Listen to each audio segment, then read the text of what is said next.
I bought my house 3 years ago. It was not fancy, just a modest 3-bedroom ranch in a quiet neighborhood about 20 minutes outside the city. But it was mine. Every mortgage payment, every repair, every piece of furniture came from my own paycheck. My mom passed when I was young, and Dad raised me alone. When I bought the place, I told him he could visit any time. That Friday night at 10 o'clock my phone rang. Dad's voice sounded different, excited in a way I had not heard in years. He said he had good news to share with me. Before I tell you what happened next, I want to know, where are you watching this from? Drop your city or country in the comments below. And if you have ever had family move in uninvited, hit that like button, because you will understand exactly what I am about to share. Do not forget to subscribe, because this story has a twist you will not see coming. So that phone call from my dad, it changed everything. Dad's voice crackled through the speaker, breathless and jittery like he had just run a mile. He started talking fast, the way people do when they are nervous about your reaction. He told me he had met someone special. Her name was Lorraine. They met on a dating app 2 months ago, and last week they got married at the courthouse. Just the two of them, and a witness. No family, no celebration, just signatures on paper. I sat there, on my couch frozen. My dad had not dated anyone seriously since Mom died 15 years ago. Part of me felt happy for him. He deserved companionship. He deserved to not be lonely anymore. But 2 months, and married already. Something about it felt rushed, reckless even. Still, I pushed those thoughts down and tried to sound supportive. I told him congratulations, that I was glad he found someone. Then came the next part. Lorraine had a son, Kyle, who was 19. And here was the favor. Could they stay at my place for a few weeks?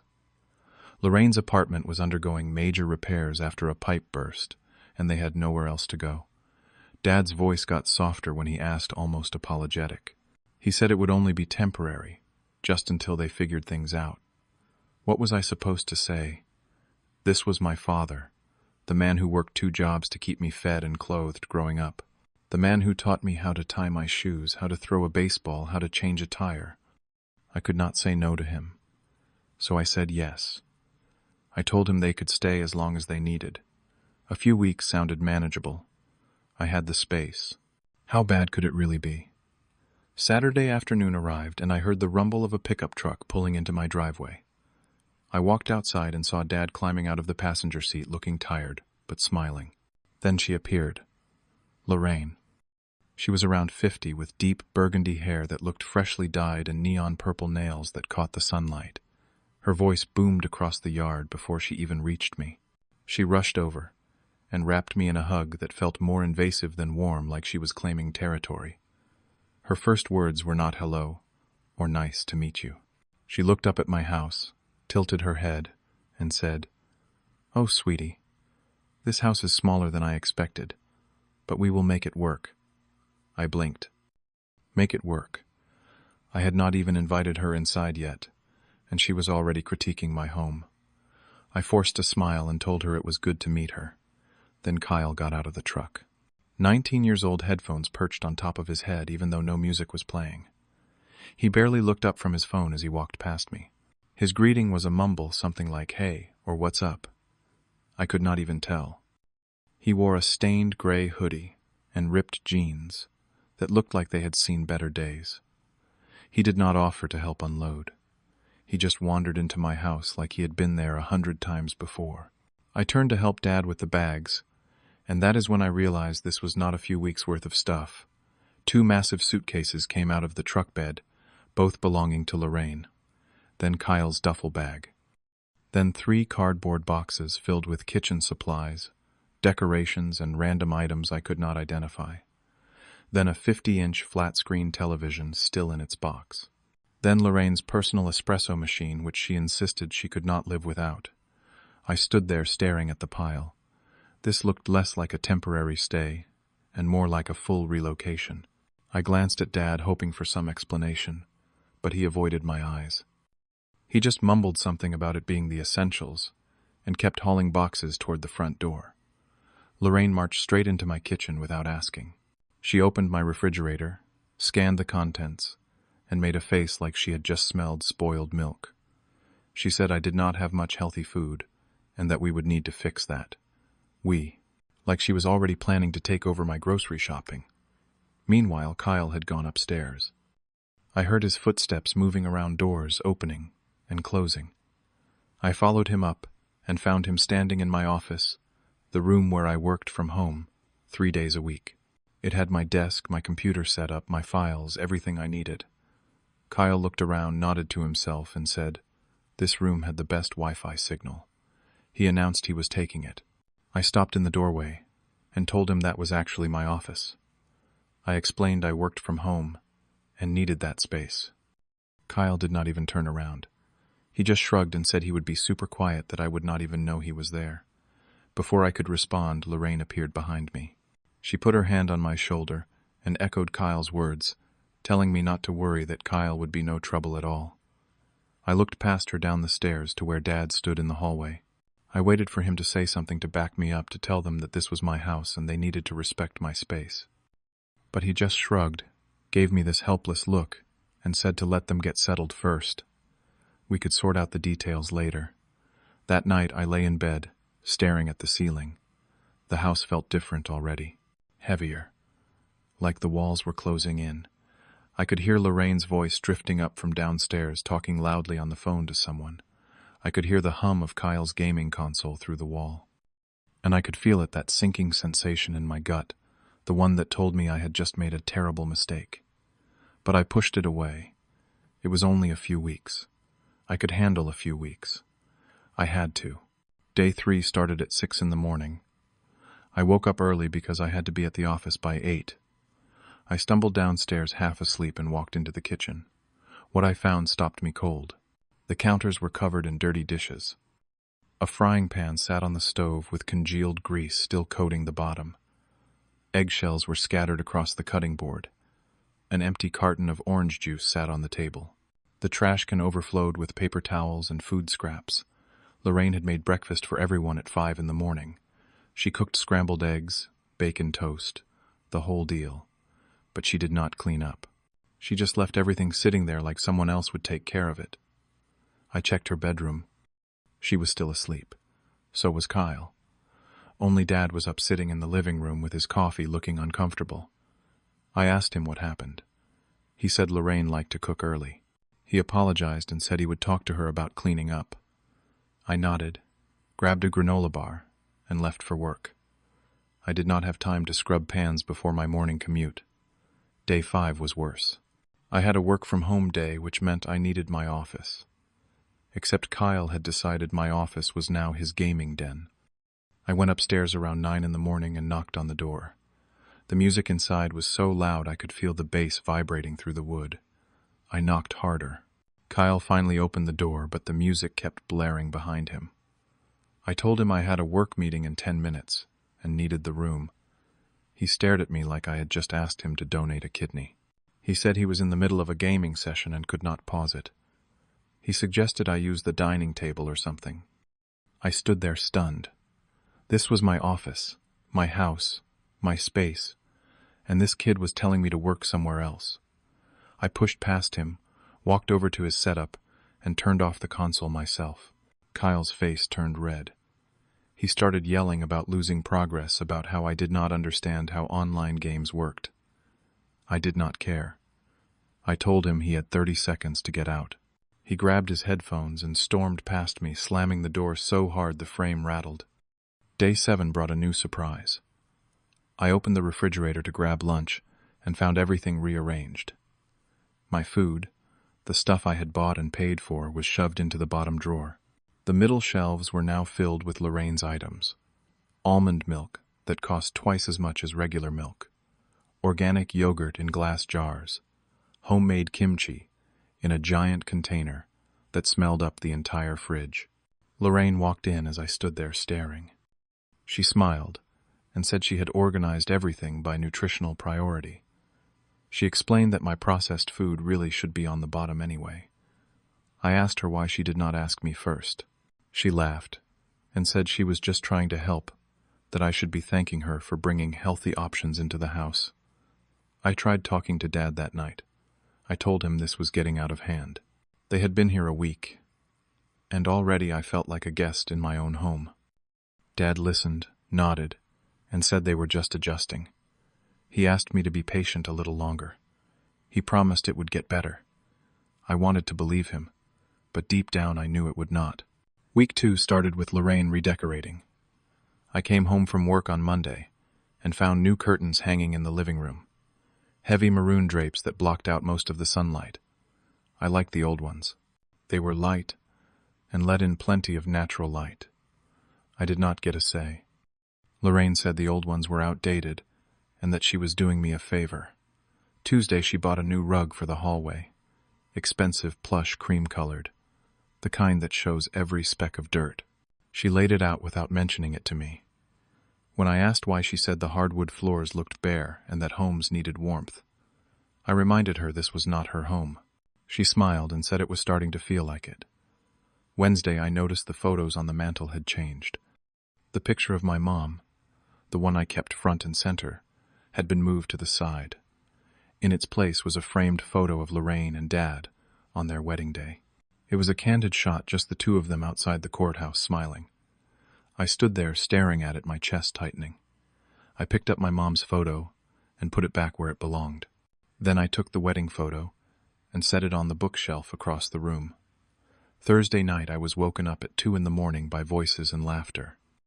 I went downstairs and found Kyle and 3 of his friends sprawled across my living room. They had bags of fast food scattered on the coffee table. The television was on full volume, playing some action movie with explosions and gunfire. Empty soda cans littered the floor. I asked Kyle what he was doing. He looked at me like I was the one being unreasonable. He said it was not even that late. His friends stared at me and one of them muttered something under his breath. I told them all to leave, Kyle argued. I did not budge. Eventually they grabbed their stuff and walked out, but not before Kyle called me up tight and said I needed to chill out. Friday, the electric bill arrived. I opened it and felt my stomach drop. It was double what I normally paid. Double. I went through my usage history and saw the spike. The dryer running constantly. Multiple gaming consoles and computers on all day. Lights left on in every room. I brought the bill to Lorraine and asked if she could chip in, since her usage was driving up the cost. She looked at the bill, looked at me, and said something that made my blood run cold. She said we were family now, and that I should not be so transactional about money. Family shared expenses. Family helped each other out. She made it sound like I was being petty and selfish for even bringing it up. I looked around for Dad. He was in the garage, avoiding the conversation, like he had been avoiding every difficult conversation since they arrived. I felt so alone. This was my house, my name on the deed, my money paying for everything, and somehow I was being made to feel like the bad guy. Thursday evening of week 2, I came home exhausted. Work had been brutal. My boss piled on extra assignments because 2 people called out sick. I was running on 4 hours of sleep and just wanted to collapse on my couch with some takeout and a mindless TV show. I walked through the front door and heard unfamiliar voices in the living room. I walked in and froze. 2 people I had never seen before were sitting on my couch. A woman in her 60s with short gray hair and a man about the same age wearing a flannel shirt. They had drinks in their hands and were chatting with Lorraine like old friends. Lorraine saw me and waved me over with a huge smile. She introduced them as her sister Brenda and her husband Jean. She said they were staying for the weekend. Staying in my house. People I had never met. People I had never agreed to host. I felt something inside me snap. I asked Lorraine if she seriously invited guests to my house without asking me. My voice came out louder than I intended, sharper. The room went quiet. Brenda and Jean looked uncomfortable. Lorraine's smile faded. She stood up, crossed her arms, and said something I will never forget. She said that technically my father lived here now, and she was his wife. So it was their house too. Our house. Not just mine. I turned to Dad. I waited for him to say something. To tell her she was wrong. to remind her that I owned this house, that my name was on every piece of paperwork that I had been kind enough to let them stay temporarily. But Dad just sat there. He looked at the floor. He did not say a word. He did not defend me. He did not stand up for me. He just let her words hang in the air like they were the truth. That moment broke something in me. It was not just about the house anymore. It was about respect. It was about boundaries. It was about my own father choosing his new wife over his son. I looked at him and felt a wave of betrayal so strong it almost knocked me over. I walked out of the room without another word. I went upstairs, locked myself in my bedroom, and sat on the edge of the bed with my head in my hands. I could not sleep that night. I lay there replaying everything. The mess in the kitchen, the takeover of my office, the redecorating, the bills, the complete and total disregard for my space, my rules, my life. And through it all, Dad had been silent. He let it happen. He let them walk all over me in my own home. By the time the sun came up, I had made a decision. This was my house. I worked for it. I earned it. I would not let anyone, not even my own father, take it away from me. I was done being passive. I was done being the good guy who just takes it. It was time to take back control. I called in sick to work that morning. I did not trust myself to focus on spreadsheets and conference calls when my entire life felt like it was crumbling. Instead, I got dressed, grabbed my car keys, and drove to the law office across town. I had found the lawyer online the night before, someone who specialized in property and tenant disputes. I was not sure if that was even the right kind of lawyer, but I needed answers. The lawyer's name was Donald Brigham. He was older, maybe in his 60s, with gray hair and glasses that sat low on his nose. He listened to my story without interrupting. When I finished, he leaned back in his chair and asked to see the deed to my house. I pulled it up on my phone, a PDF I had saved in my files. He looked it over and nodded. He told me the situation was straightforward. The house was in my name. Only my name. My father had no legal claim to it. Neither did Lorraine or Kyle. They were guests, and I had every right to ask them to leave. He explained that I could issue a notice to vacate, which would give them 30 days to find somewhere else to live. After 30 days, if they refused to leave, I could pursue a formal eviction, but he did not think it would come to that. He asked if I was sure I wanted to do this. He reminded me that family dynamics were complicated, that this could damage my relationship with my father permanently. I told him I understood, but I also told him I could not live like this anymore. I could not be a doormat in my own home. He nodded and started drafting the paperwork. An hour later, I walked out of that office with 3 printed copies of the notice to vacate. One for Lorraine, one for Kyle, one for Dad. My hands shook as I held them. I felt guilty. I felt like a terrible son. But I also felt something else. Relief. For the first time in 2 weeks, I felt like I had some control back. That evening, I asked everyone to sit down in the living room. Dad looked confused. Lorraine looked annoyed, like I was interrupting her show. Kyle barely looked up from his phone. I stood in front of them, the notices in my hand, and took a deep breath. I told them I loved my dad. I told them I had been happy to help when they needed a place to stay. But this was not working. They had overstayed their welcome. They had disrespected my space, my boundaries, and me. I handed each of them a copy of the notice. I told them they had 30 days to find somewhere else to live. Lorraine's face turned bright red. She stood up and started yelling. She called me selfish. She called me heartless. She said I was kicking my own father out onto the street and asked, "What kind of son does that?" Kyle chimed in, saying this was messed up, that they had nowhere to go, that I was being cruel. I stayed calm. I looked at Lorraine and told her I never agreed to her moving in permanently. She said a few weeks for repairs. That was a lie. There were no repairs. She just wanted a free place to live. I turned to Kyle and told him he took over my office, threw parties at 2 a.m, and never once said thank you. I told him he treated my home like a hotel. Then I looked at my dad. My voice cracked a little when I spoke to him. I told him I loved him, but he let them disrespect me. He did not stand up for me once. Not when Lorraine rearranged my fridge. Not when Kyle took over my office. Not when she invited guests without asking. He just stayed silent and let it happen. Dad finally spoke. His voice was quiet, almost pleading. He asked if we could negotiate. Maybe they could stay longer if they followed my rules. Maybe we could work something out. I shook my head. I told him no. I had given chances. I had been patient. 30 days. That was final. No negotiation. Lorraine tried a different tactic. She brought up my mom.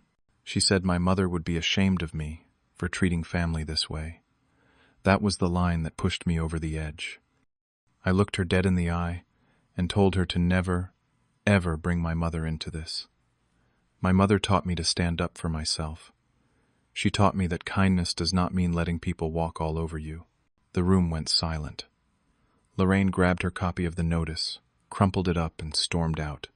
Kyle followed her, muttering curses under his breath.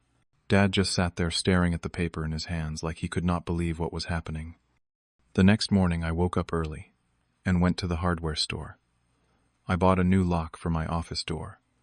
I installed it myself, drilling the holes and setting the mechanism. It took me an hour, but when I was done, I had a key that only I could use. Kyle saw me doing it and started arguing. I did not engage. I just told him my house, my office, my lock. I also printed out a list of rules for the 30 days they had left. No guests from outside. Quiet hours after 10 in the evening. Everyone cleans up their own messes. Utility bills split evenly. I taped the list to the refrigerator. Lorraine ripped it down an hour later. I taped up another copy. This time I added a note at the bottom. 30 days, Lorraine. Do not make it 29. A week passed in tense silence. Lorraine barely spoke to me. Kyle avoided me entirely. Dad tried to act like everything was normal, but I could see the guilt in his eyes. He knew I was right. He just did not want to admit it. One afternoon, Dad found me in the garage.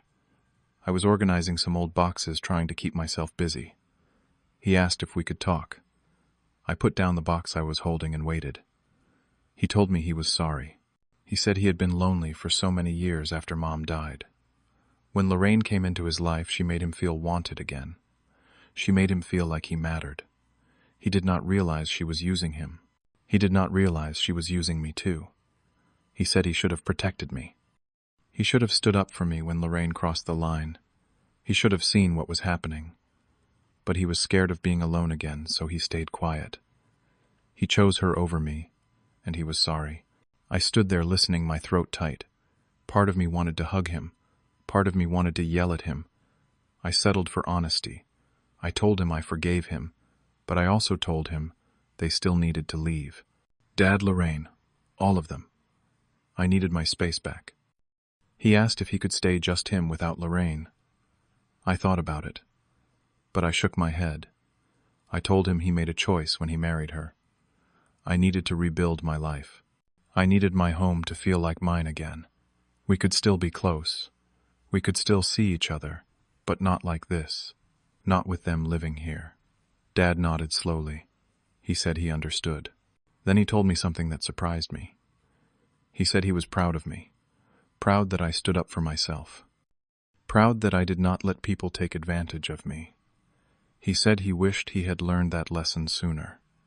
We stood there for a while, not saying anything. Then he hugged me. It was the first real hug we had shared in months. And in that moment, I knew everything was going to be okay. Not right away, but eventually, day 28 arrived on a gray Tuesday morning. I watched from my bedroom window as Lorraine and Kyle loaded their things into a small moving truck. Kyle's face was set in a permanent scowl. Lorraine moved quickly, angrily slamming doors and tossing boxes without care. Neither of them said goodbye to me. They just climbed into the truck and drove away. I later learned they moved into a cramped studio apartment that belonged to Lorraine's sister. The same sister who had visited that awful night 2 weeks ago. Dad stayed behind for 2 more days. He said he needed time to sort out his living situation. On his last night, we sat at the kitchen table and shared a meal. I made spaghetti his favorite. We did not talk about Lorraine or Kyle. We talked about old memories.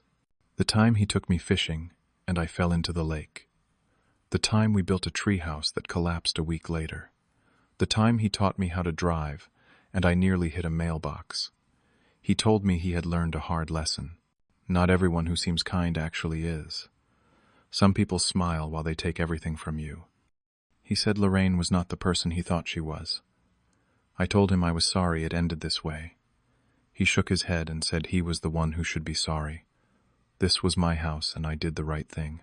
The next morning, Dad packed his car. We stood in the driveway, the sun just starting to rise. He hugged me tight and told me he loved me.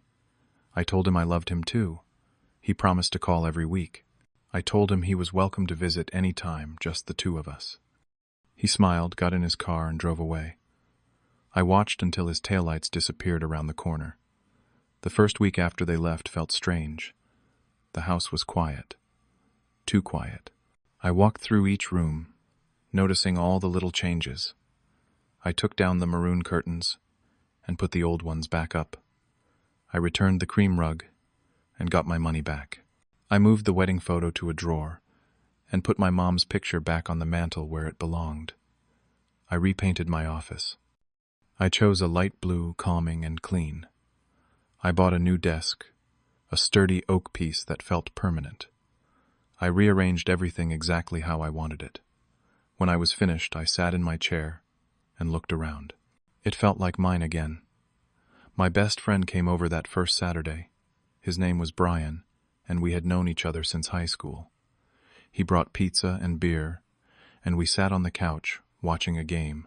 Halfway through, he looked at me and said I seemed different. Lighter, he said. Like a weight had been lifted off my shoulders. I laughed and told him he was right, because for the first time in 2 months I felt like I could breathe. The first month passed slowly. I got back into my routines. Morning coffee on the porch, evening walks around the neighborhood, grocery shopping on Sundays, without worrying about someone rearranging everything. I started inviting friends over again. I hosted a small barbecue. I watched movies late into the night without worrying about noise complaints. My house felt like a home again. Dad called every Sunday just like he promised. At first, the conversations were awkward. We danced around certain topics, avoiding anything that might bring up Lorraine or the eviction. But slowly we found our rhythm again. He told me about his new apartment, a small one-bedroom place near the park. He said it was quiet and peaceful. He said he liked living alone. One Sunday, about 2 months after he left, Dad told me he had filed for divorce. Lorraine had shown her true colors once they moved out. She blamed him for losing the free housing. She demanded he find them a bigger place. When he could not afford it, she turned cold. The woman who had once made him feel wanted now made him feel worthless. He said he finally saw what I had seen all along. I did not gloat. I did not say I told you so. I just told him I was glad he was taking care of himself. He thanked me. Then he asked if he could come over for lunch the next Sunday. I said yes. We started a new tradition. Every Sunday, Dad came over. We cooked together, watched football, talked about life. It was different from before, but it was real. Honest. Built on respect instead of obligation. Looking back now, I understand what happened. I let guilt control me. I thought being a good son meant saying yes to everything. I thought setting boundaries made me selfish. But I learned that kindness without boundaries is not kindness at all. It is self-destruction. I learned that your home should be your sanctuary. It should be the one place where you feel safe, where you make the rules, where you do not have to apologize for existing. If someone makes you feel uncomfortable in your own space, that is not love. That is control. I learned that you can love someone and still say no to them. Loving my father did not mean letting him and his new family take over my life. It meant setting limits so we could have a healthy relationship. And in the end, that is exactly what happened.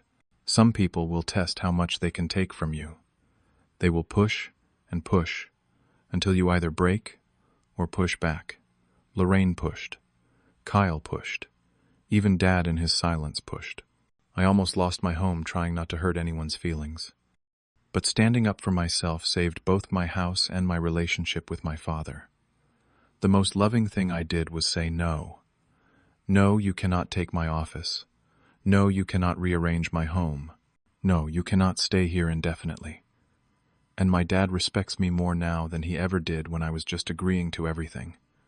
Because he sees that I have a spine. He sees that I value myself. So, if you are in a situation where someone is taking advantage of your kindness, remember this. Your peace matters. Your space matters. You are not selfish for protecting what is yours. You are not cruel for setting boundaries. You are not a bad person for saying no. Sometimes the people who call you selfish are the ones who benefited from your selflessness.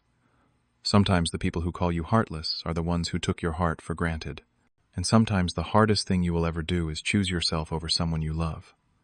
But choosing yourself is not wrong. It is necessary. It is survival. And it is okay to fight for it. Have you ever had to set boundaries with family? Have you ever felt like a guest in your own home? Drop your story in the comments, because I know I am not the only one who has been through this. If this story helped you in any way, hit that like button and share it with someone who needs to hear it. And if you have not already, subscribe, because I have more stories to share, more lessons learned the hard way. Thank you for listening. Thank you for being here. I hope you find the courage to stand up for yourself when you need to. You deserve peace. You deserve respect. And you deserve a home that feels like home. Take care of yourselves out there.